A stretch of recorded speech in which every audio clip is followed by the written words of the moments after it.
Om Shanti. Good morning. 11 फरवरी 2023 आज शनिवार है। आज की मुरली में प्यारे बाबा ने हम बच्चों से कहा है कि बच्चे अगर सब दिन सुख से बिताना चाहते हो तो उसके लिए बाबा ने बहुत सुंदर युक्ति बताई है। और वो युक्ति बाबा ने बताई है कि सदा अपने को राज ऋषि समझकर चलो और फिर माया से भी बचे रहेंगे, ये बाबा ने कहा। और बाबा ने कहा है कि ऐसा कौन सा चांस है जो फिर नहीं मिलने वाला है। तो बाबा ने कहा कि अभी ही पुरुषार्थ का समय है, पढ़ाई पढ़ने का समय है, जिससे उच्च पद पा सकते हो, सारे कल्प की कमाई कर सकते हो। और यह जो ब्राह्मण जीवन मिला हुआ है ये बहुत दुर्लभ है। तो इसलिए इस जीवन को सफल बनाना है और यह चांस फिर नहीं मिल सकता है। तो अभी हम सुनते हैं प्यारे बाबा के मधुर महावाक्य, ईश्वरीय महावाक्य, मीठी मुरली। आज बाबा कहते हैं, मीठे बच्चे सदा अपने को राज ऋषि समझकर चलो तो तुम्हारे सब दिन सुख से बीतेंगे, माया के घुटके से बचे रहेंगे। आज की मुरली में प्रश्न है, कौन सा चांस तुम्हें अभी है फिर नहीं मिलेगा। उत्तर है, अभी थोड़ा समय है जिसमें पुरुषार्थ कर पढ़ाई से उच्च पद पा सकते हो, फिर यह चांस नहीं मिलेगा। यह जीवन बड़ा दुर्लभ है, इसलिए कभी यह ख्याल नहीं आना चाहिए कि जल्दी मरे तो छूटे। यह ख्याल उन्हें आता जिन्हें माया तंग करती है या कर्म भोग है। तुम्हें तो बाप की याद से माया जीत बनना है। मुरली में गीत बजा है, धीरज धर मनुआ तेरे सुख के दिन आए कि आए। ओम शांति। बच्चों ने गीत सुना, किसने कहा और किसने सुना? बेहद के बाप ने कहा और सभी सेंटर्स के बच्चों ने सुना। देखो, बाप का बुद्धि योग सभी बच्चों की तरफ जाता है। सभी सेंटर्स के जो भी ब्राह्मण कुलभूषण व स्वदर्शन चक्रधारी अथवा राज ऋषि बच्चे हैं, उन बच्चों को यह भी स्मृति में रहना चाहिए कि हम राज ऋषि हैं, राजाई के लिए पुरुषार्थ कर रहे हैं। जिस राज्य में देखो तो सदैव सुख के दिन व्यतीत होते हैं, कलयुग में तो सुख के दिन बीतते ही नहीं। तुम जो राज ऋषि हो, तुम्हारे भी सुख के दिन यहाँ बीतने चाहिए। अगर बच्चे अपने को राज ऋषि समझते हैं और निश्चय अटल अड़ोल कायम है तो, नहीं तो घड़ी घड़ी भूल जाने से माया के घुटके बहुत आते हैं। बच्चे जानते हैं कि हम बाप से राजयोग सीख सदा सुख का वर्षा ले रहे हैं अथवा नर से नारायण बन रहे हैं। सो तो सिवाय परम पिता परमात्मा के कोई बना न सके। परम पिता परमात्मा जब कहा जाता है तो किसी साकार व आकार की तरफ बुद्धि नहीं जाती, निराकार बाप को ही याद करते हैं।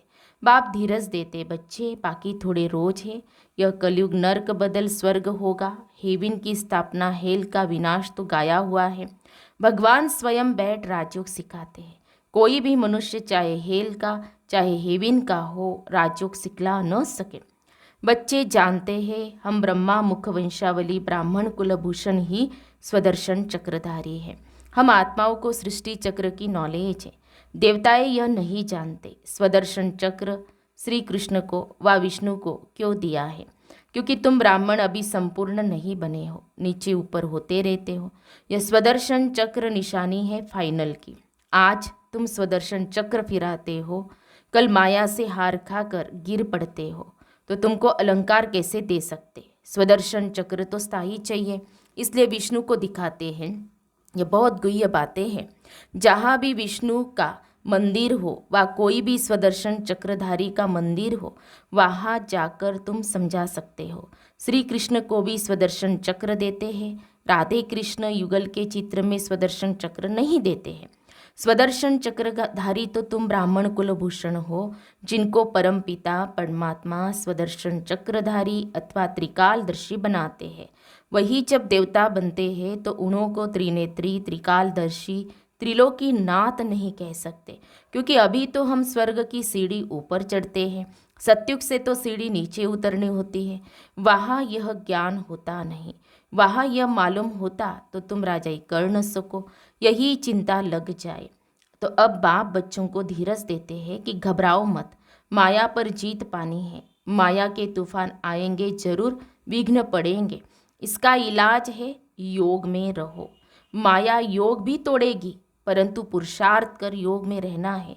जो योग में रहेंगे तो उनकी आयु भी बढ़ेगी। जितनी आयु बड़ी होगी उतना अंत तक बाप से योग लगाए वर्षा लेंगे। योग से तंदुरुस्ती को भी ठीक करना है, इसलिए बाप कहते हैं योगी भव, मेरे को निरंतर याद करो। जितना पुरुषार्थ करेंगे उतना स्वर्ग में प्राप्त पाएंगे। तो बाप कहते बच्चे योग में रहो तो तुम्हारे विकर्म विनाश होंगे। बाकी थोड़ा समय है, तुम ऐसे नहीं कहेंगे कि विनाश जल्दी हो तो हम स्वर्ग में जाए, क्योंकि यह जीवन बड़ी दुर्लभ है। ऐसे नहीं कि अभी शरीर छोड़ फिर नया शरीर लेकर पढ़ाई पढ़ सकेंगे। बाल अवस्था में ही होगा तो विनाश आरंभ हो जाएगा। बालिग भी नहीं बन सकेगा, क्योंकि इसमें छोटे बड़े सबका विनाश होने वाला है। जल्दी मरे या वही कहेंगे जिनको माया बहुत तंग करती है, या कोई कर्म भोग है उनसे छूटने चाहते हैं, परंतु यह चांस फिर नहीं मिलेगा। इसलिए पुरुषार्थ में जुट जाओ। बाकी तो जब समय आएगा तो न चाहते भी सबको जाना पड़ेगा, क्योंकि बाप सबको रूहानी यात्रा पर ले जाएगा। ऐसे नहीं सिर्फ 10-20 लाख को ले जाएगा। जैसे कुंभ के मेले पर 10-15 लाख जाते हैं, ये तो आत्मा परमात्मा का मेला है। बाप स्वयं पंडा बनकर लेने आए हैं। इनके पिछाड़ी तो अनगिनत आत्माएं जाएंगी, परंतु ऐसे भी नहीं सब जल्दी जाएंगे। प्रलय हो तो फिर यह भारत खंड ही न रहे, परंतु यह भारत अविनाशी खंड है, यहाँ बहुत रह जाते हैं। फिर सत्युग में एक ही सूर्यवंशी राजधानी स्थापन होगी। कलयुग विनाश हो, सत्युग स्थापन होने में बीच का थोड़ा सा यह टाइम मिलता है, इसमें थोड़े रह जाते हैं जो नए सिर अपनी राजधानी बनाते हैं। बाकी पुरुषार्थ का यही थोड़ा समय है। इसको कल्याणकारी युग कहा जाता है। दूसरे संगम को कल्याणकारी नहीं कहेंगे, क्योंकि नीचे उतरते जाते हैं। अब संपूर्ण सुख से संपूर्ण दुख में आ गए हैं। यह नॉलेज और किसकी बुद्धि में नहीं है। आगे हम भी कुछ नहीं जानते थे, अंधश्रद्धा से सबकी पूजा करते थे। अब तो हर प्रकार की श्रीमत मिलती है। धंधा भी वही करते हैं जो कोई बिरला व्यापारी करे। जैसे हुनर सीखना होता है, यह है मनुष्य को देवता बनाने का हुनर। इस पर ध्यान देना है। बाप रोज अमृत वेले आकर पढ़ाते हैं, तो उस समय बाप के सामने सब सेंटर्स के बच्चे हैं। बाप कहते हैं मैं तुम सभी बच्चों को याद करता हूँ। इसमें माया मुझे कोई विघ्न नहीं डालती है। तुम बच्चे मुझे घड़ी घड़ी भूल जाते हो, माया तुमको विघ्न डालती है। कोई लिखते बाबा हम बच्चों को न भुलाना, परंतु मैं तो कभी नहीं भूलता। मुझे तो सबको वापस ले जाना है। मैं रोज याद प्यार देता हूँ, बच्चों को खजाना भेज देता हूँ, सबको ललकार करता रहता हूँ कि बाप की श्रीमत पर बेहद का वर्षा लेने का पुरुषार्थ करो। इसमें गफलत व बहाना मत करो। कहते हैं कर्म बंधन है, यह तो तुम्हारा है, बाप क्या करे। बाप कहते योग में रहो तो कर्म बंधन कटता जाएगा, तुमसे विकर्म नहीं होंगे। आधा कल्प तुम विकर्मों से छूट जाएंगे। फिर उच्च पद पाने के लिए सर्विस भी करनी है। मम्मा बाबा कैसे अच्छी रीति समझाते। कोई बच्चे भी अच्छी सर्विस करते हैं। तुमसे कोई पूछे तुम्हारी एम ऑब्जेक्ट क्या है, तो यह कार्ड हाथ में दे दो, उससे सब समझ जाएंगे कि यह किस धंधे में लगे हुए हैं। यह तो बड़े व्यापारी है, हर एक की रग देखनी है। सबसे अच्छा है चक्र पर समझाना। कैसा भी आदमी हो, चक्र को देख समझ जाएंगे कि बरोबर यह कलयुग है, अब सतयुग आने वाला है। क्रिश्चियन को भी समझा सकते हो, यह हेल है, अब हेवन स्थापन होने वाला है। वह तो जरूर हेवनली गॉड फादर ही करेगा, परंतु मनुष्यों की बुद्धि ऐसी हो गई है जो अपने को नर्कवासी भी नहीं समझते। कहते भी है फलाना स्वर्गवासी हुआ तो समझना चाहिए जरूर हम नर्क में हैं। अभी कलयुग है, पुनर्जन्म भी जरूर कलयुग में ही लेंगे। स्वर्ग है कहा, बाबा तो कहते हैं शमशान में जाकर समझाओ, परंतु बच्चे झट थक जाते हैं। समझाना चाहिए अभी तो कलयुग है, अगर स्वर्ग में पुनर्जन्म लेने चाहते हो तो आकर समझो। हम भी पुरुषार्थ कर रहे हैं, जो फिर नरक रहेगा ही नहीं। स्वर्ग में चलना है, वहाँ विष नहीं मिलेगा, उसको यहाँ ही छोड़ना पड़ेगा। कैसे, यह बाबा युक्तियाँ बताते हैं। नेपाल में विजय अष्टमी के दिन छोटे बड़े सब शिकार करते हैं। तुमको भी सबको समझाना है। घर घर में शिव का और लक्ष्मी नारायण का चित्र जरूर रखना है।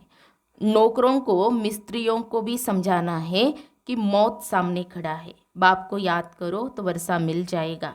बाप सभी की मनोकामना स्वर्ग के लिए पूरी करते हैं। बाप सभी की मनोकामना स्वर्ग के लिए पूरी करते। योग लगाने से बाप साक्षात्कार भी करा सकते हैं।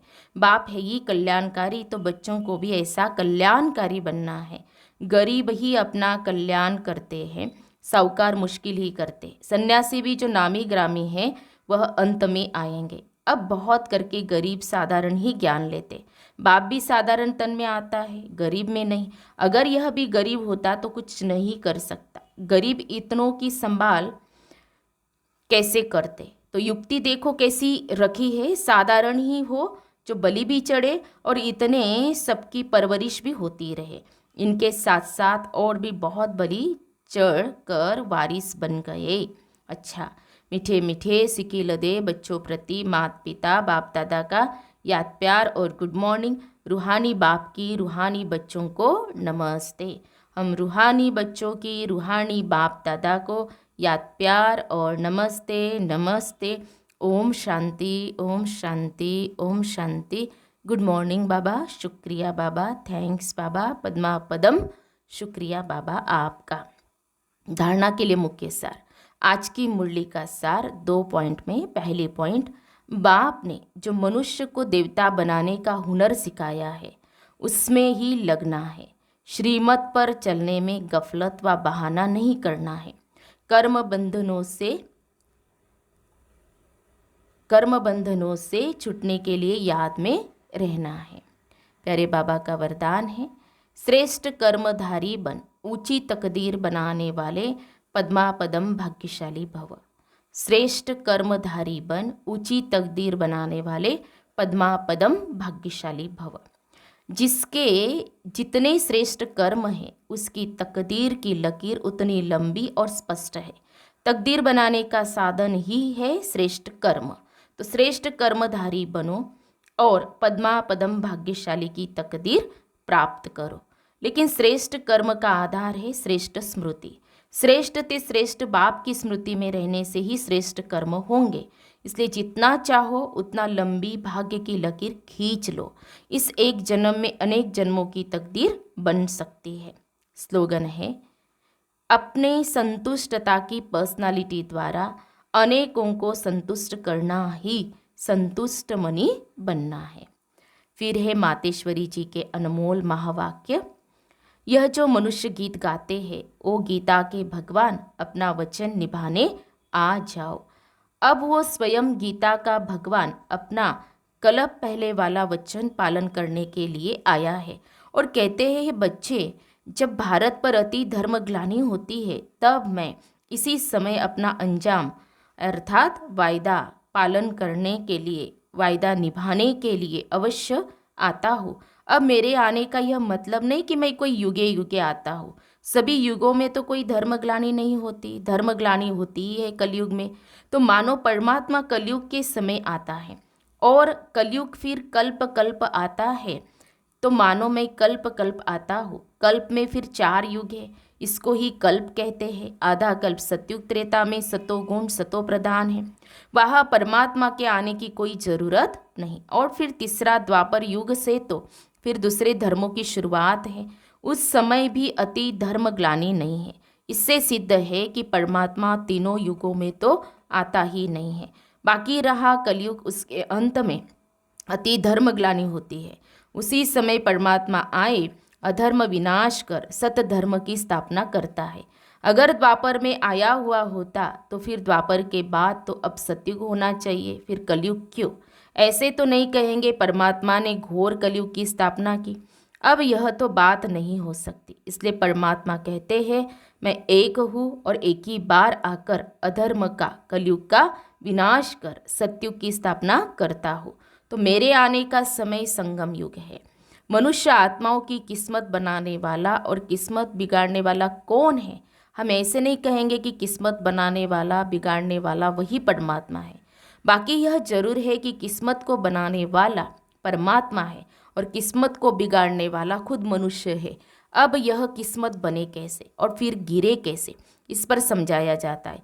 मनुष्य जब अपने को जानते हैं और पवित्र बनते हैं तो फिर से वो बिगड़ी हुई तकदीर को बना लेते हैं। अब जब हम बिगड़ी हुई तकदीर कहते हैं तो इससे साबित है कोई समय अपनी तकदीर बनी हुई थी जो फिर बिगड़ गई है। अब वही फिर बिगड़ी तकदीर को परमात्मा खुद आकर बनाते। अब कोई कहे परमात्मा खुद तो निराकार है, वो तकदीर को कैसे बनाएगा, इस पर समझाया जाता है। निराकार परमात्मा कैसे अपने साकार ब्रह्मा तन द्वारा अविनाशी नॉलेज द्वारा हमारी बिगड़ी हुई तकदीर को बनाते हैं। अब यह नॉलेज देना परमात्मा का काम है। बाकी मनुष्य आत्माएं एक दो की तकदीर को नहीं जगा सकती है। तकदीर को जगाने वाला एक ही परमात्मा है, तभी तो गुणों का यादगार मंदिर कायम है। अच्छा, ओम शांति। तो हम सब ने सुने प्यारे बाबा के मधुर महावाक्य और मातेश्वरी मम्मा के महावाक्य, अनमोल महावाक्य सुने। तो आज प्यारे बाबा ने हम बच्चों को अटेंशन दिलाया है कि बच्चे स्वयं को राज ऋषि भी समझो और यह जीवन जो बाबा ने दिया हुआ है, ब्राह्मण जीवन, ये दुर्लभ है, सो इसका भी महत्व जानना है। और बाबा ने योग का महत्व भी बताया है तो उस पर अटेंशन देना है। अच्छा, ओम शांति।